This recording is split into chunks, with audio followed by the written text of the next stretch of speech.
Hi guys, this is Stephanie and welcome to my channel. Winter solstice is coming to the town. So in today's video, we are going to talk about how to say winter solstice in Chinese and what are the sayings and traditions as Chinese people do in the ancient times and still practice to today. So let's get started. First things first, how to say winter solstice. Now, you must have guessed that winter is the word 冬天, right? So winter solstice has something to do with 冬. Congratulations, you got that right. So we call it as 冬至. 至 literally means arrived. So winter solstice is 冬至. Now 冬至 has always been a very important 节气 in our 24节气, 24 solar terms here in China.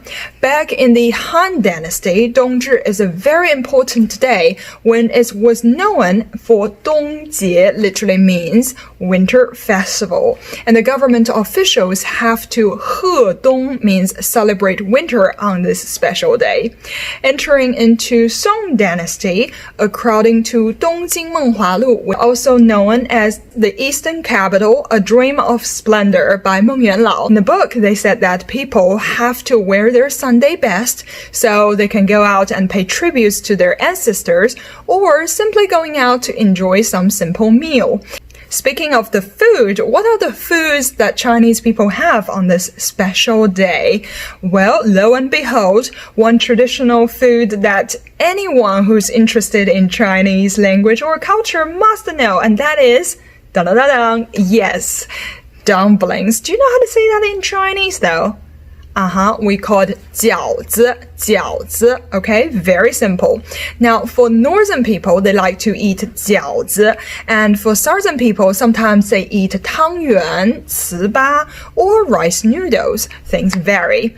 Now, besides that, there are some sayings that involves with 冬至 that we Chinese people say that quite a lot. We would say 冬至到吃水饺，冬至不端饺子碗，冻掉耳朵没人管。十月一冬至到，家家户户吃水饺。The gist of all these three sentences indicates the importance of having dumplings on this very day. With that being said, I hope you guys can all get yourself some dumplings, whether you make it yourself or get it from the supermarket. After all, it is the winter solstice, 冬至, and best of luck with your dumplings. I'm Stephanie, and I'll see you next time. Bye bye.